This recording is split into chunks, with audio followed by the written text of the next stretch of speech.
4 പതിറ്റാണ്ട് മലയാള സിനിമയിൽ നിറഞ്ഞുനിന്ന അതുല്യ കലാകാരൻ, ഹാസ്യത്തിലും സ്വഭാവവേഷങ്ങളിലും മികച്ച പ്രകടനം കാഴ്ചവെച്ച നടൻ ഒടുവിൽ ഉണ്ണികൃഷ്ണൻ അരങ്ങൊഴിഞ്ഞിട്ട് 19 വർഷം പിന്നിടുന്നു.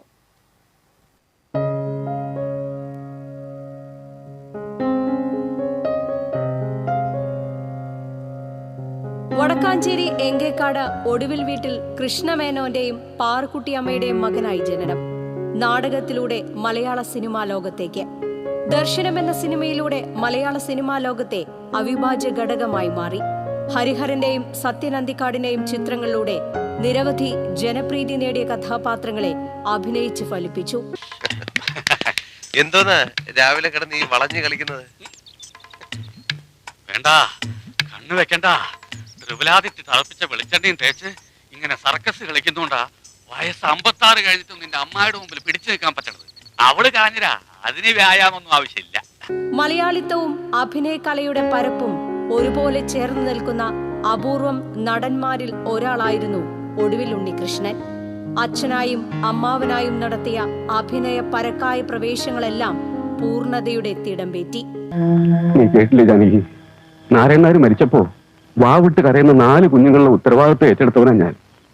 എന്നെ പോലും മറന്ന് ഞാൻ അവർക്ക് വേണ്ടി ജീവിച്ചു. ഇപ്പൊ എനിക്ക് കിട്ടി അതിനുള്ള പ്രതിഫലം. അഭ്രപാളിയിലെ അത്യുജ്വല കഥാപാത്രങ്ങളെ തേടി നിരവധി അംഗീകാരങ്ങളും അദ്ദേഹത്തിലേക്കെത്തി.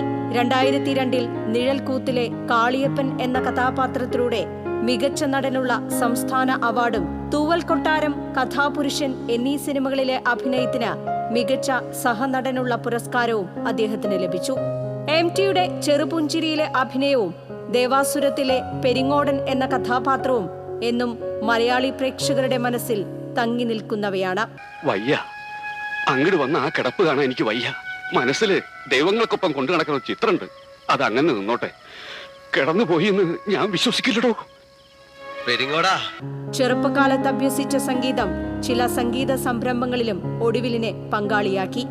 ഭരതേട്ടൻ വരുന്നു എന്ന ചിത്രത്തിനു വേണ്ടി ആദ്യമായി സംഗീത സംവിധാനം നിർവഹിച്ചു. ബിച്ചു തിരുമല എഴുതി ഒടുവിൽ ഉണ്ണികൃഷ്ണൻ സംഗീത സംവിധാനം നിർവഹിച്ച് പരശുറാം എക്സ്പ്രസ് എന്ന ആൽബവും പിന്നീട് പുറത്തിറക്കി.